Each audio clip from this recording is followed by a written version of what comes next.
Good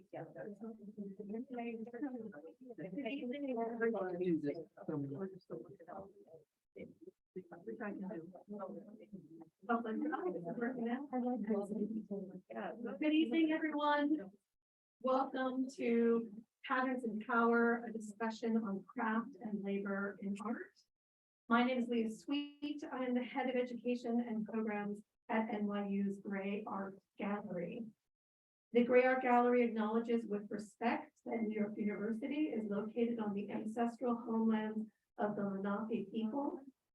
We recognize the continued significance of these lands for Lenape nations, past and present. Patterns in Power was conceived in conjunction with the Gray's current exhibition, Mostly New, Selections from the NYU Art Collection, which closes on Saturday, May 20th. This is our last exhibition before the Gray reopens in our new home at 18 Cooper in February of 2024 with the exhibition Americans in Paris. Some practical notes: this discussion is being recorded and our virtual audience should have the option to turn on closed captioning. Please save your questions until the end and use the Q&A box. A few thank yous in addition to our speakers, including the Department of Art History for hosting us and our co-sponsors, the Institute of Fine Arts, NYU, and the Center for the Study of Gender and Sexuality at NYU. This evening's discussion explores relationship between craft, pattern, and labor, especially as a means to question power structures, with two New York City artists who work with intricate handmade processes, Joyce Kozloff and Sarah Zapata, who we are honored to have here tonight. During the planning of this event, the question came up of why the relationship of craft, pattern, labor, and power matters now. I'm sure many answers will arise this evening, but my brief response centers on, not centering on the end.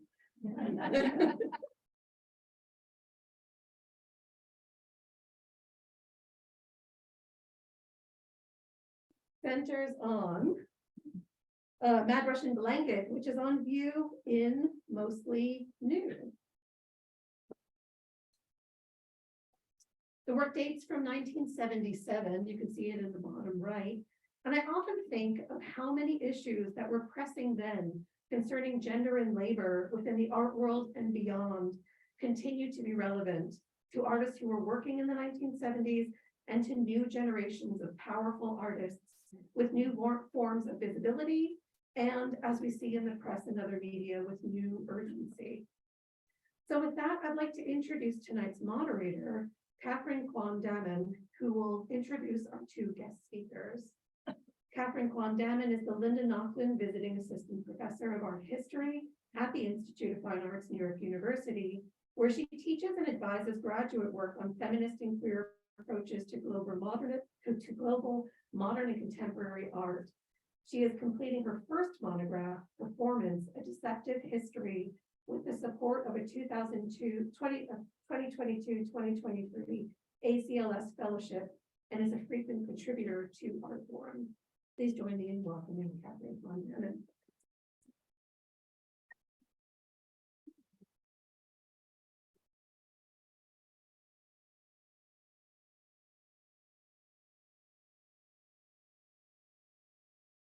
Hi, everyone. Thank you so much for being here with us tonight. To be in a dark room on a beautiful spring evening means a lot. And it's really wonderful to see folks who probably join us from all over the city, but also colleagues and students and admired peers and friends. So I'm really thrilled to be here tonight. Craft is something that coalesces around contradiction, right? It speaks to hierarchies of taste and value and undoes them all at the same time.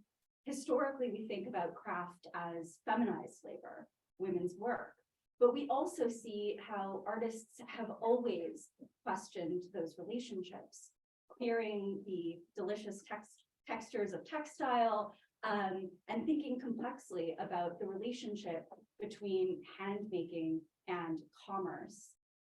Craft and textiles in particular are also, of course, something that we think of in the realm of the domestic, right? We all touch textiles every single day, from the sheets that we sleep in to the clothes of our beloved family and friends to the carpets beneath our feet. But of course, textiles are also one of the primary commodities that for many centuries have been a loci for international dynamics of exchange. When we hear the phrase the Silk Road, these histories come to the fore, and they've certainly not gone away today. Textiles and craft tell us about the histories of colonial violence. They tell us about imperial pursuit. And they also tell us about how artists, indigenous artists, artists in the face of all kinds of challenges, exclusions from the dominant world of the museum and the gallery, have persisted and handed through traditions across time, right? And I think what's beautiful about tonight's conversation is not only that we have two artists whose work I admire so much in conversation with one another, we also have the opportunity to think about and across time, right? So I'm going to read the kind of formal bios of our two artists tonight, and then I will hand it over to Joyce. So beginning in 1970, energized by participation in the feminist art movement, Joyce Kozloff became an originating figure of the pattern and decoration movement, exploring applied and decorative arts as a source and inspiration, especially visual cultures of the non-Western world. During the 1980s, Kozloff worked on public commissions in the US and abroad, featuring glass and marble mosaics. By the 1990s, maps had become the foundation of Kozloff's private work, structures into which she would insert the role of cartography in human knowledge and as an imposition of imperial will. More recently, thank you for the soundtrack, she completed two large-scale public artworks at the 86th Street and Central Park West subway station, I'm sure some of you have seen it, in 2018, and the new federal courthouse in Greenville, South Carolina in 2021. Our second speaker tonight, Sarah Zapata, is an artist and writer based in Brooklyn. She has held solo exhibitions recently with the John Michael Kohler Art Center in Wisconsin, and one I had the privilege of seeing here at Performance Space, New York. She's also had shows at El Museo del Barrio, amongst others. Her work has been exhibited in many New York institutions, including the New Museum, the Museum of Art and Design, the Leslie Lohman Museum of Gay and Lesbian Art, and many more. She has received grants from the National Association of Latino Arts and Cultures, the Foundation for Contemporary Arts, and the Dallas Museum of Art. Zapata was a 2019-2020 Literature Fellow with the Queer Art Mentorship Program. Her work is held in multiple public and private collections, including the Stedelijk Museum in Amsterdam, the Museum of Art and Design here in the city, and the Museo de Arte de Lima in Peru. So with that, please join me with a warm welcome of excitement for Joyce Kozloff.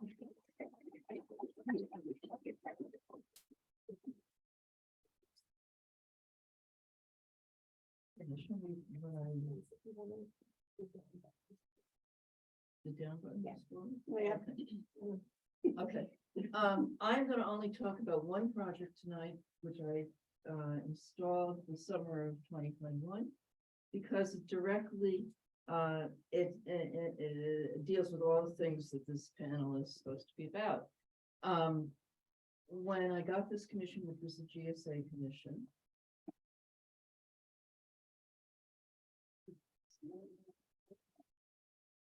oh, down.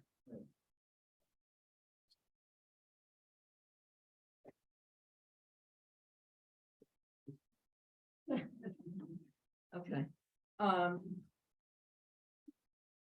But I don't know how she did that. So I don't know how I'm going to move forward. But anyway, the first morning that I got to Greenville, when I made my site visit, I got up early and walked across the street into the cemetery. And I saw these Civil War monuments, and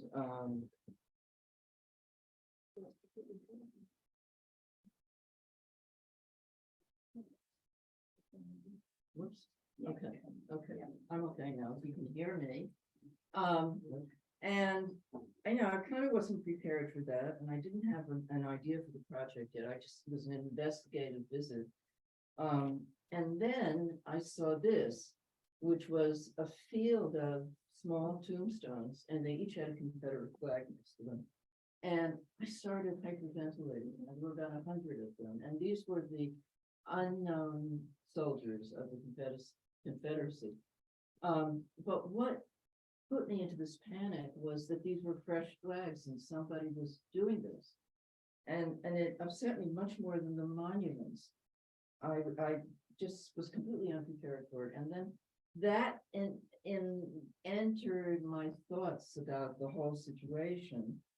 And Greenville was known as the textile capital of the world.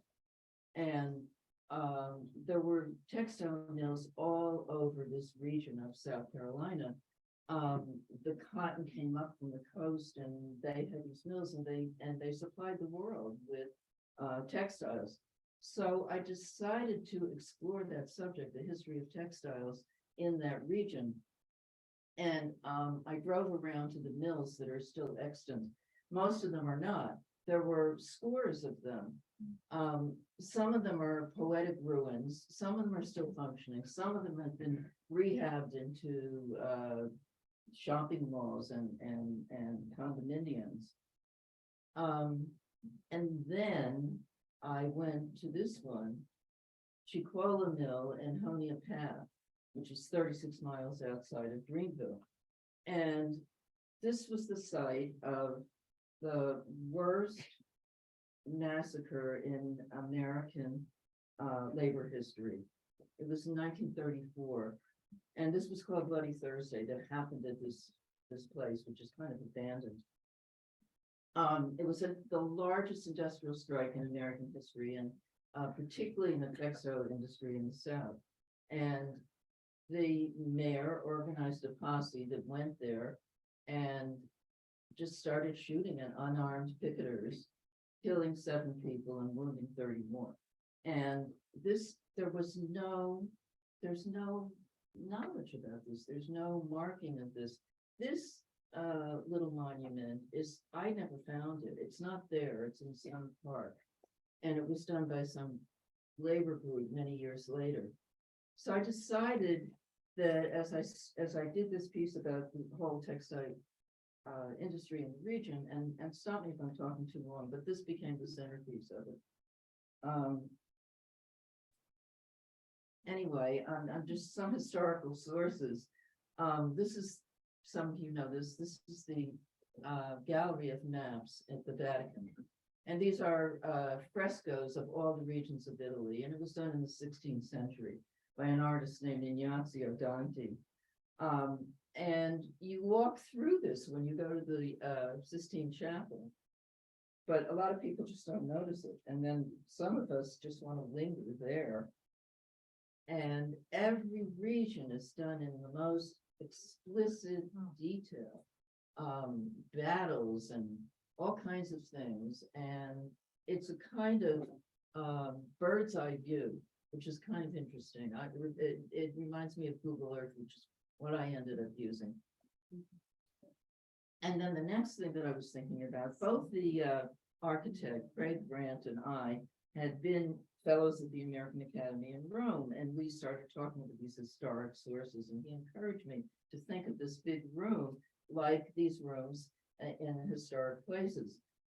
This is the Allegory of Good and Bad Government by Ambrogio Lorenzetti in the 14th century. And these are the rooms in which the judges sat. And so this was a courthouse as well. And this is good government. You probably all studied this in school, I did. And this is bad government. This is one of my favorite things. Okay, this is the first, elevations I got of the room. And Craig encouraged me to take over his space and work in all the existing spaces. The ones that are colored, the other ones are windows or balconies.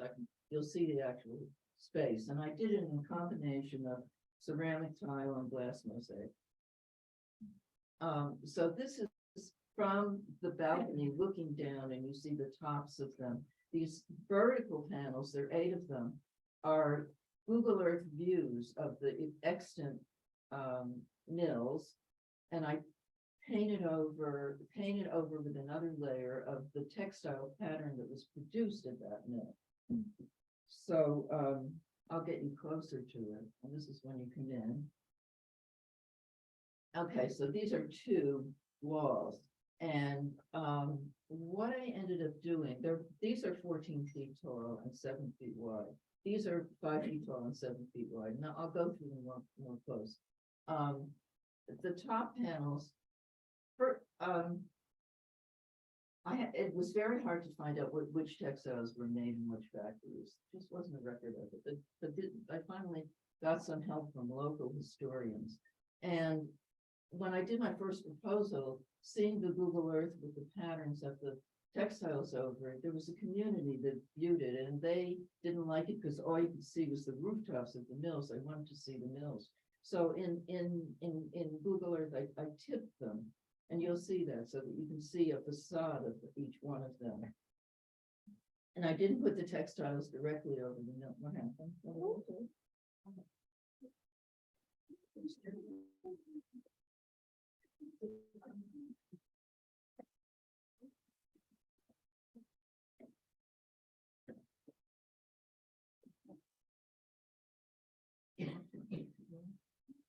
Okay. you're good. So that's where we were before, right? Okay, that gives you scale. That's the architect. We're actually installing at this time. And so you can see that. Okay, so these are 3 of the panels, and some of them are in urban areas or towns. They're not big cities, and some of them are way out in the country. And I've been to all these places, and so the way I did this, if you're interested, I had the Google Earth image printed to 1/4 scale, and then I hand painted the pattern I wanted to use over it. And then it was sent to Italy and scanned and printed on these tiles, these square tiles.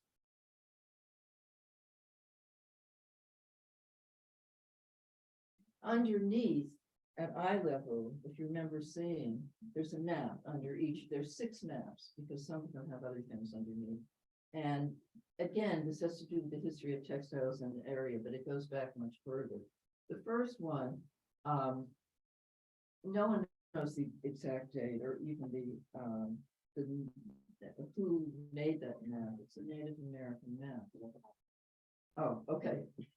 I have a minute left. The next one is a very interesting map to me. It's a map of the Cherokee land as it was ceded to the state of South Carolina. And what's around them are basketry patterns. And the mosaicist I worked with did that brilliantly, cutting those pieces to look like basketry. Yeah. And there's a combination, and it's the same. I'm going to go through this. Then, as we go on in time, it starts out as a Native American, and then it becomes a British colony, and then it becomes what it is today.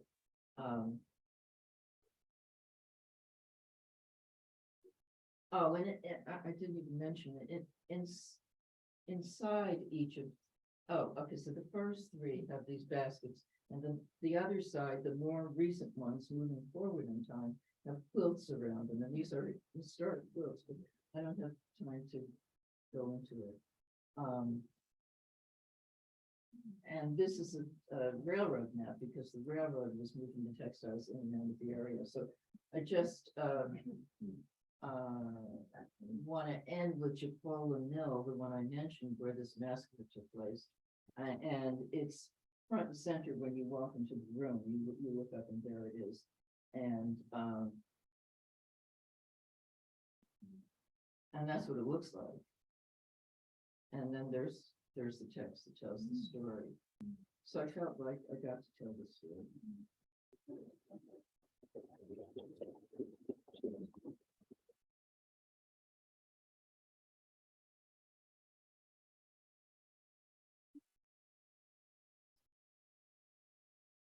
Thank you so much, Joyce, for sharing this incredible work. Oh, that's the outside of the board now. So I just wanted to speak, I think, more about my work in relation to sculpture. Most of the work that I do is very centered around very traditional hand techniques. But sculpture is the one that takes the longest time, because I use a very traditional basketry technique that's called coiling. I don't know if anyone's familiar with it, but it's a very simple ancient technique where you're basically sewing rope on top of itself. It was traditionally used all over the world to create vessels that could hold water because it could be so structural. So for these sculptures that existed within a larger installation, this was made in 2017. Really, I had started working on it after Trump had been elected, and I felt like really what we needed at the time was a space to be together. And so the space was one that one could enter once they removed their socks and shoes, as a way of changing space, perhaps becoming uncomfortable, turned on, just a way of entering into the space as someone different. And there they could actually spend time on the blankets and sit with the sculptures that were about the size of the seated body to create this idea of spending time within the space. So I wanted it to be something that was for communal engagement. And with this idea, I wanted to think about humility. Humility is something that I'm always interested in accessing, especially in thinking about these very simple techniques that are very accessible, especially with these very specific material that is acrylic yarn, and that hierarchy that can exist within this material in and of itself. Think about the difference between an object that's made with acrylic paint versus acrylic yarn, and one is allowed to be a work of art and it's not. So with these works, I always like to think about the labor and how that's about earning the space and earning the situation rather than it being masturbatory.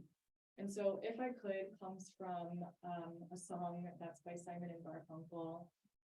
And so I felt like it was the perfect synthesis of what I'm always trying to talk about within my personal identity.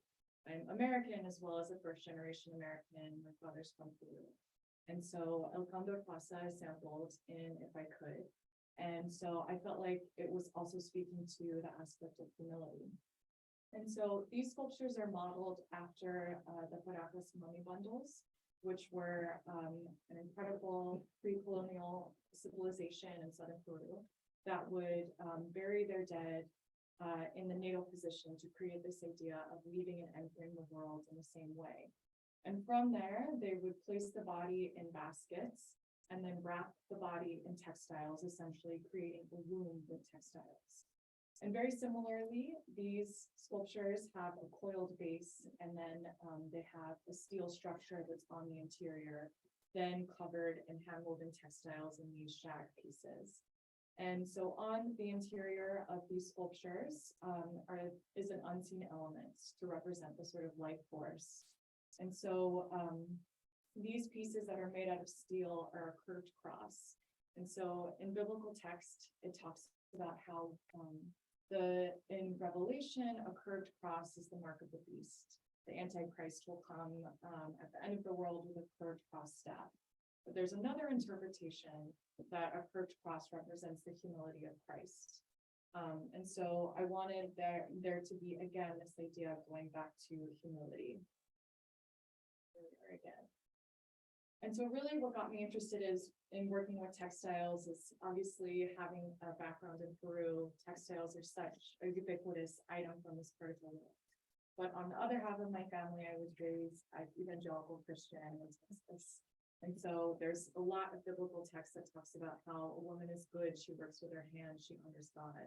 And so I think for me, using the material has been a way to sort of navigate my relationship to both of these cultures, as well as thinking about these power structures that exist within the material. And so here is another example of a coiled piece, and then there's these hand woven pieces that are coming out of it. And so this piece I thought of as a sketch. I began to become interested in stripes, which we'll definitely talk more about. But I like to think about how, even though these are very time-intensive techniques, it's something that is still able to have a lot of plasticity, a lot of ways to experiment and explore, regardless of how much time it takes. And so this leads to an installation that I did in 2019 here in New York at Delhi Gallery. And so at this time, I had really become interested in stripes. And so there's this incredible book that's called The Devil's Cloth, and it's all about striped cloth. It's a very contentious textile. And so there's biblical text that talks about how one should not wear a cloth that's made of two. There's two interpretations. One, a mixture like a cotton and a wool, but there's also the stripe. It's considered an untrustworthy cloth in that you don't know which is the foreground and which is the background. It's true, it's fun. So in thinking about these stripes, I was really interested to think about how this work could be activated by the viewer without physical touch, in contrast to the previous installation. And so I really wanted the works to activate themselves. And so to think about these sculptures as being almost prayer rugs this way. And so they were arranged to adorn the space with stripes, as well as they're striped themselves. So from the medieval period onward, stripes were a way to delineate people who were on the fringes of society, be them poor people, prostitutes, jesters. From that lineage, we actually get the jail stripe as well as the American flag. And I think for me, it's a really important thing to think about, again, these power structures that exist within this cloth, as well as queerness, and then also the strangeness that exists within the Bible. So for these, I really wanted to think about how this space was a labyrinth of sorts. There's many churches that have labyrinths, these sort of walking meditations. And there was one in particular that I became interested in that's in Manhattan. That is at Marble Collegiate Church. That was the church where Donald Trump was a member. The previous pastor had married him in his first two marriages. And so there at this church, there is a labyrinth. It's the very classic model of that's modeled after Chartres in France. And so I was thinking about how this could be my own sort of labyrinth in this way, and a way to direct the viewer through the space. And really, I think my first investigation of how textiles could adorn the space to direct the body rather than adorning the body. And so these pieces, these are representational works. They're all hand tufted, and I think of them as being sort of stained glass windows. And so the figures that come from them are another inspiration from pre-colonial figures that come from northern Peru, the Moche. And thinking about these figures as being sort of these anti-gender figures from a more anti-hero society.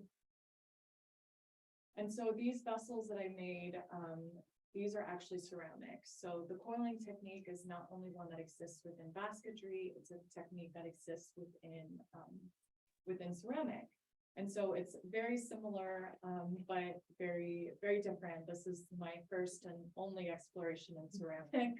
I feel like with textiles, there's a patience that is mandated, but with ceramics, there's a patience in that you have to be okay with it being destroyed. Because when it's fired, there could be issues. It's just perhaps not my shoe. And so here I wanted to talk about, this is jumping forward to 2022. Oh, goes by so fast.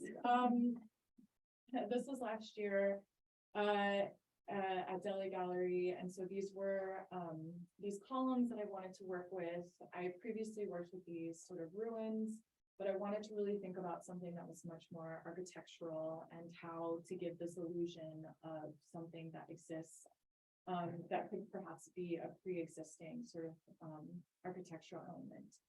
And so I really wanted something to be really think about this idea of polarizing. I think I'm always interested in sort of this in-between space that can exist. And so how this almost gives the illusion of being from the floor to the ceiling, really pointing towards heaven and earth, and thinking about Jacob's ladder. That was something that I was really interested in with this work, and how that's very interesting story that's transcendent across the three big religions. But it's also this bizarre dream state that I think it's one of the few mentions of like a dream sequence within the Bible, aside from Mary and Jesus, of course. But I think it's something to think about in terms of it being this sort of connecting factor, very much how textiles are this eternal connecting factor through humans and speaking to commerce, to history, to femininity, as well as utility. And so very, very similarly, there are also these ladders that were leading up towards this video installation that I did that speaks to, I think, another part of my practice that exists as writing. And so I probably don't have time to get into that, but yes, so I think that's where I'll stop since we're probably out of time. Yeah, thank you.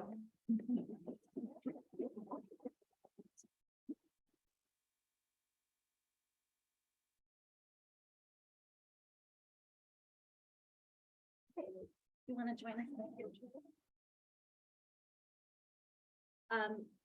We do not have microphones seated up here, so we're going to do our very best to project as loudly as possible.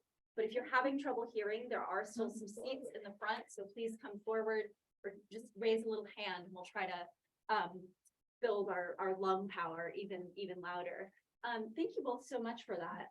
My first question, because I want to kind of give us the opportunity to talk about some of the things that we didn't have time for, would be about maybe if each of you could just talk about materials. And for me, what's really interesting is when the material is emphasized so that one really gets a sense of its kind of qualities. I think, Sarah, in your work, you talked about the kind of devaluation of acrylic yarn, but there's really, in so many of these works, there's no mistaking what the material is. You really kind of let it be acrylic yarn with all of its kind of properties. And then there are other moments where there's maybe a little bit more artifice, right? And I think, Joyce, in your work too, I'm thinking, I hope all of you will have had the opportunity to see in the past, or we'll see it soon, Mad Russian Blanket, which is in the gray on view right now, but also in other of your works in these in the federal courthouse in South Carolina, right? You heard everyone kind of gasp when we got the detail view of the tile, right? And down in the gray, you know, it's collage, there's colored pencil, and it really requires a kind of slow looking, you kind of want to pull up a microscope because it's hard sometimes to tell what's what at first glance. So maybe just kind of across both of your practices to talk about how you think about materials and when you want them to kind of step forward as themselves, and when you want to kind of be more playful with them. Sure, I'll start. I guess yeah, I think that really I think I continue to go back to tradition. I think that that's something that I find to be very powerful, and that can exist on many different arenas and can be explored in many different ways. And so, yes, it can be with this like very sort of busted sense of like Hobby Lobby yarn. But I think that it's about, rather than trying to mask it, but to celebrate it and to be something that it always has been, like meet it on its own terms, but perhaps change the context of it because it's thought of as not being allowed to be conceptual, and really it's something else. And so I think it's, for me, it's about really thinking about those histories that exist within textiles in and of itself, I think there's so much that exists within that material. And so, yeah, I think it's really about being unafraid of its conventions and working with that, I think for me. I'll second that. I've, at different times in my life, I've worked with different materials and, sorry. That's what I was afraid of. No, at different times in my life, I've worked with different materials and the content of the piece is directly connected to the materials. And I love that. I mean, what you're showing now is just other things, and you're showing of mine now are paintings. Yeah. But I will say, I know that you have worked, for example, in ceramic. I think you've collaborated with, Betty Woodman, who I'm sure is a name that some of you will know, for Woodman's work in ceramics. I'm a big fan of a show of yours in '79, an interior decorated. And so I don't know if you just want to talk about how you think about scale in the South Carolina project. Obviously, we saw the picture of maybe someone helping you install in front. So you're really working at this large scale. Yeah. And Sarah, you've done that as well. So just moving from varying scales. Yeah. You have to kind of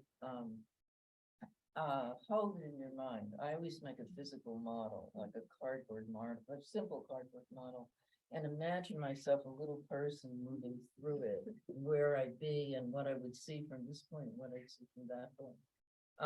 And I want the part where you're at eye level to really have a kind of physicality, kind of, so that you'd want to touch it, and that's why the lower level in the South Carolina piece had more of that than the upper level. And will you maybe speak a little bit about some of the source quilts in particular that? Oh yeah, I just didn't get to there? it. Yeah. One of them was created by two sister slaves, and they chose to stay in the family after the war, and when they died, the family gave that quilt to the men, and so that very elaborate one is a famous quilt. And there's another one that was made by the first woman who was an accredited school teacher in South Carolina. So I chose them for their beauty, but I also chose them for their backstories. And Sarah, can you talk a little bit about your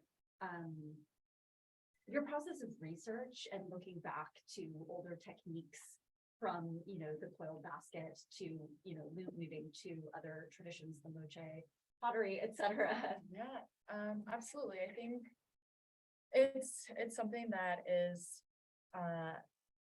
very incredible in how textiles were treated within those civilizations. They very much were a testament to how this community of women worked together to achieve a singular goal, as well as sort of a way to document one's existence. Back to the Paracas mummy bundles, that community, whenever someone was born, they received a textile. When they got their first haircut, when they were married, when they had kids, and when they died, they received textiles throughout their life, and then they would be buried with them. And so I think that it's interesting to think about that way to value so much labor and so much that exists within textiles, and thinking about how they're viewed now and how it's really just about, discarding them and disposable fast fashion. So I think even, obviously you were asking about sort of ancient techniques, but I think that's what I find so prescient about them, is that there's always going to be so much of what is happening at the moment embedded within these textiles. So of course there's these power structures, these hidden histories that exist within the material, and what are they saying about us right now? And it's not great. So I think but it's important to talk about. That's just how human existence is right now. Yeah. And I'm wondering, maybe Joyce, if you have a sense of the reaction to this work in the federal courthouse. I mean, this is very different, public commission, many people who come in. It's a very charged history, and we are obviously in a moment of intense polarization, to put it euphemistically. So I'm just curious if you've had any. Nobody, unless you have an official reason. And I wanted to show it because I don't think anyone I know will ever see it. Someone was writing a catalog essay about me and went down there to see it and got permission. But when she went in, she was not allowed to take notes or take pictures. And she had to go through a whole rigmarole just to get in. Yeah. So I don't know if that's true of all federal courthouses. But there was this is interesting. There was a ribbon cutting opening ceremony to which I was invited, and I couldn't go, but the Honorable Lindsey Graham was the person who made the speech. The dishonorable Lindsey Graham, I should say. And that's what it is down there. Not everybody, I mean, the people that I work with were quite wonderful. But as you say, it's a very charged, very polarized environment, and no one is going to get into this courthouse very easily. I mean, that's so incredible that that work is there, and that it is there with Lindsey Graham in contrast to him. I think that that's so important, especially as someone who was raised in the South. I think it's thought of as obviously this very specific environment, but there are a lot of people who don't agree with that. There's a lot of immigrants. It's a very diverse place. And so I think it's like very important to be able to show work there and to have that incredible work there is amazing. And can you talk actually about showing your work in Peru and how that has been for you? Yeah. That's an interesting question. Absolutely. I mean, I think it was the fact that I'm in the collection at the only collecting institution in Peru is like humongous to me. And at the beginning of the pandemic, I was working on a show that was going to be there at Museo Mate, and 2020, that was our year. And it ended up being that the pandemic happened. I got stuck there. It was like very intense. There were no private cars. It was illegal to go to different neighborhoods. Only the grocery store was open. And so I wasn't really able to finish the work.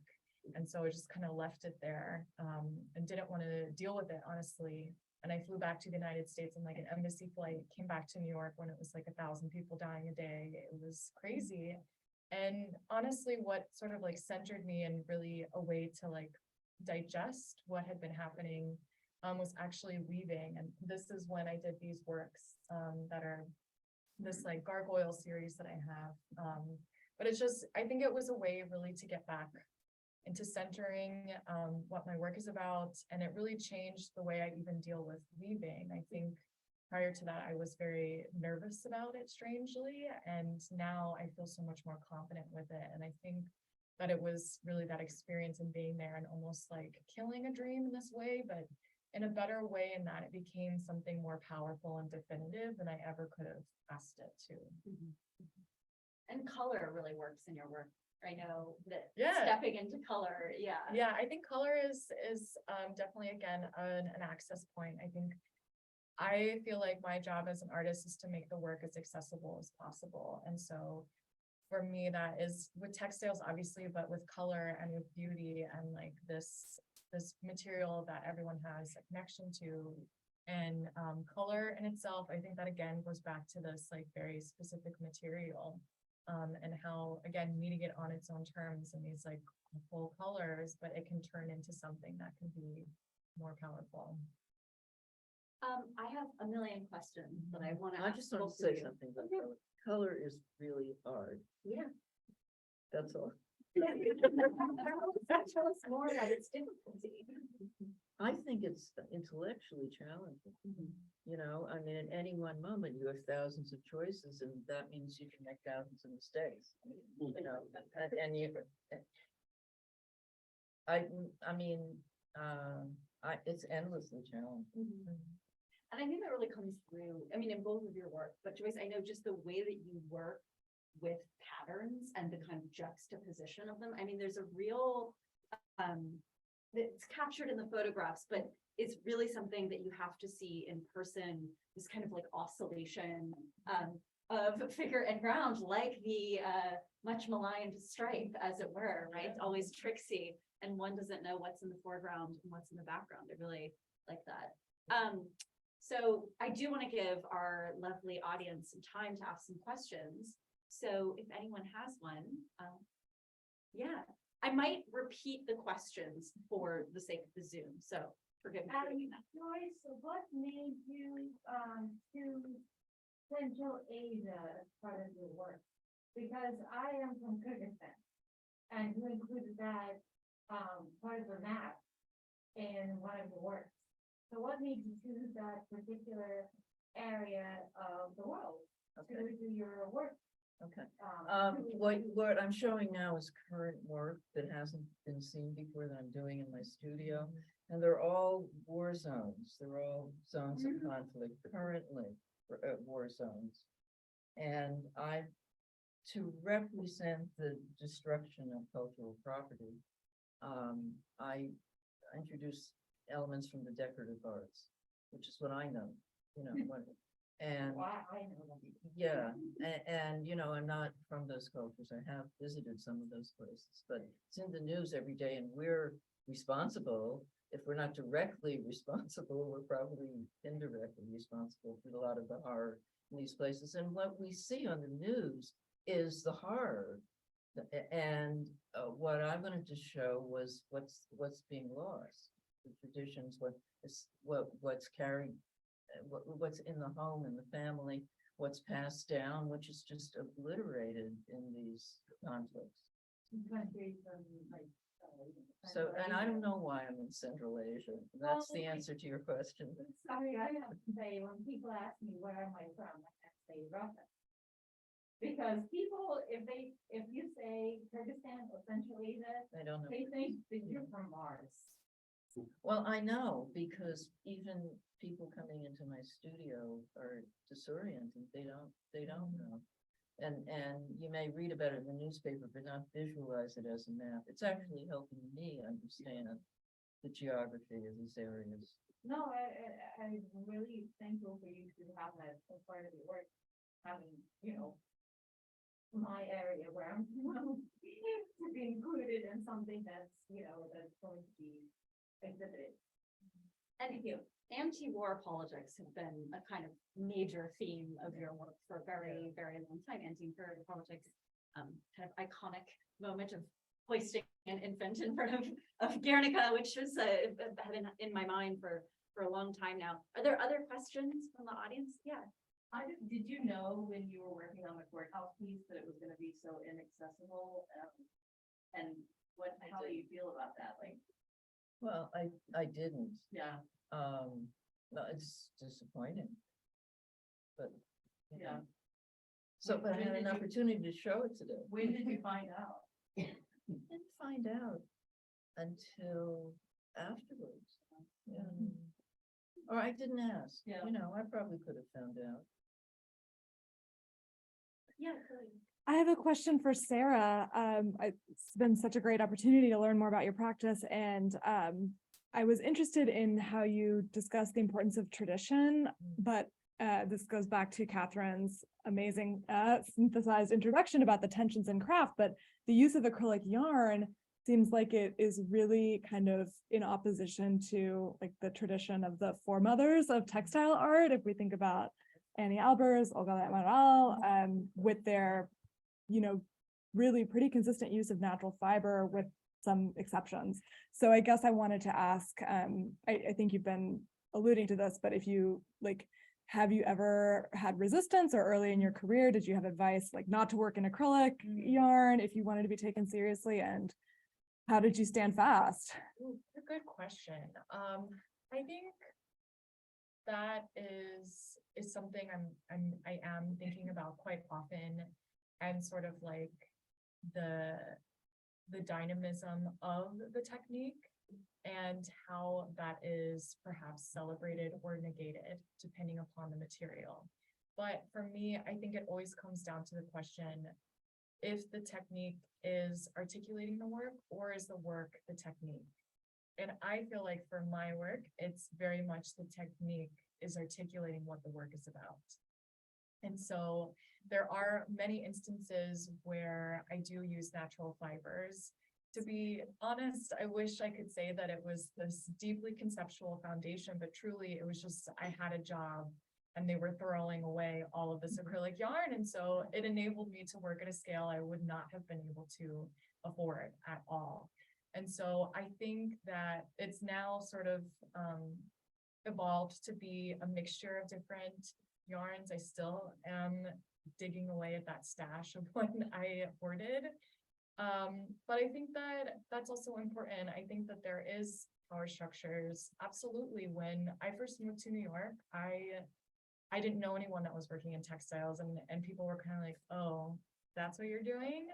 But I think that that's also important to like hold steadfast to your perspective and understand that, you know, trends come and go, but if you have that foundation to your work, like I'm a firm believer, like it will come to you. But yeah, I think some people are like, oh yeah, that's ridiculous. You make like Muppet art. And I'm also okay with that. I think that I don't see it that way. I think some people do perhaps, but I think at least it's eliciting a reaction. No reaction, I think, is perhaps the worst critique. The Muppets are amazing. Can we just, Jim Henson's genius. I mean, I love the Muppets. Yeah. Are there other questions, Leanne? Yeah, in the back. You both have such amazing, use of color and pattern. I'm wondering about your process, how you do these final versions. Do you go up or use a computer first and try to use them? Mine are all appropriated. My patterns, I don't invent them. I never have. I've always appropriated them from many different and many different sources over the years. It somehow connects to what I'm doing. Yeah, I think similarly, I use like more traditional sort of like overshot weaving, but there is some sort of exploration that exists once that tie up, if anyone is a weaver. There is, I think, a lot of plasticity on the loom, which it's not typically thought of to be. But for me, I am a Luddite and don't have Wi-Fi at my studio. When I am sketching out a work, it's very logistical. It's watercolor, seeing how things are working. And the way that I've been working now, it's colors are very pointed towards what the research is about. So sometimes when it is all over color, it's a hope and a prayer. And there are times when things just don't work. But that's also the importance of seeing work in a space, which sometimes you get the luxury of and sometimes you don't. But I thought you were asking her whether she ran into people with traditional textile background and training and education and who wouldn't like what you were doing. Yeah, Because I ran into that with ceramics a lot. definitely. How was that? Well, I mean, I didn't come from a ceramics background, and I was self-taught, and it was crude. And you know, and at that time, this is a long time ago, but I described it as the people in the ceramics world were upwardly mobile, and some of us in the art world were downwardly mobile. And they, rather than feeling that we were, you know, kind of mixing it up and breaking down the barriers, they felt upset about it. Yeah, I feel like I have also, I think sometimes when you are a very skilled crafts person, the technique is the currency. And so when you see someone who is doing something that you don't agree with. Like for me, it's I cut up weavings and then I sew them. And I think when weavers with a capital W see things getting cut across the selvage, across the warp, it's very scary to them. And I have experienced that, but I think that, again, I think that's a compliment. I think that means that you are working, again, you're working within this tradition and not by changing it and by making it conceptual and by meeting it on its own terms, you're not changing its value. I think there was one more question. Yeah. Hi, first of all, kudos to both of you for making such deliciously visual work that is so full of compelling content. And if it's okay, Joyce, I want to ask you about your subway installation. I know you didn't show images of it, but like Catherine said, I feel like probably most of us have seen it, and happily, it's a really accessible public artwork. Like you can see it 24 hours a day if you want. And I am in that state quite a bit, and I love that. I'm guessing that it had a similar, like the combination of this scanned imagery and glass mosaics. Is that right? Is that a similar combo? Yeah. The courtroom piece? And I wondered if you could just quickly say a little bit about what your research for that. Yeah. I mean, I glorify it, they call it research. I walked around the neighborhood, took pictures of buildings, and then I went online and it's a combination. I looked at books, but everything refers to something that is at that intersection, and very, very nearby. And some of it is way, way up, like from Google Earth or from aerial photography, and some is from very close. And I mean, frankly, one of the reasons I'm using the ceramic tiles that are printed, and I used to make them myself, in combination with the glass mosaic, is the glass mosaic is very expensive. So I can't do a big piece with the kind of budgets that I have. But I've always liked mixing materials. I've always liked mixing materials, juxtaposing something very intricate like this and then something like that, very flat and austere. So did you propose that combo to that MTA? Because I know. yes. Okay, but a lot of the other installations are just mosaic, but that's something that's very interesting about your installation. I mean, this is a longer conversation, Yeah, but yeah. the more intricate you get, the more expensive mosaics are. So they don't give you a square foot price. It depends on, and I've worked with the same family in the north of Italy since the 1980s. First with the parents and now with the son. And so they know it's going to be a lot of. Yeah. So can you remind us what intersection and subway station you're referring to, please? 86 in Central Park Road. Right. It's the B and the C, a local. Corey. I have a question for Joyce, actually about your use of Google. You were talking about even flipping the interface that you would see the facade.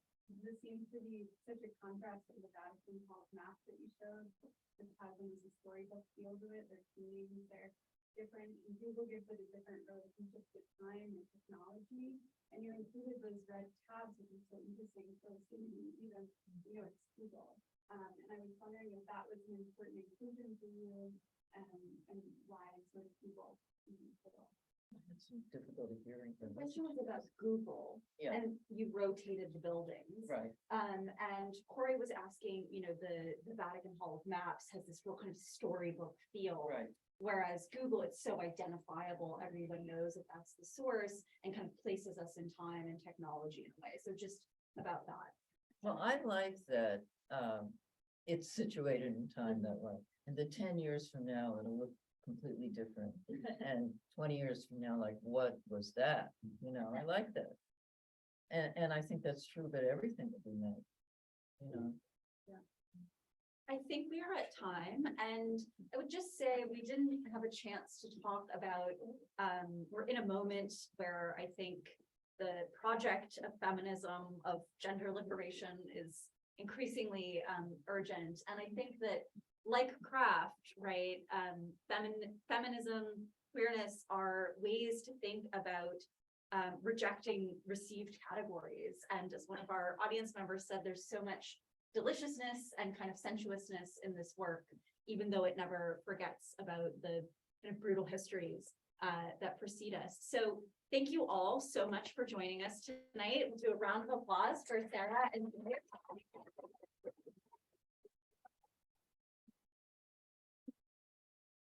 enjoy your spring evening. Do you know this?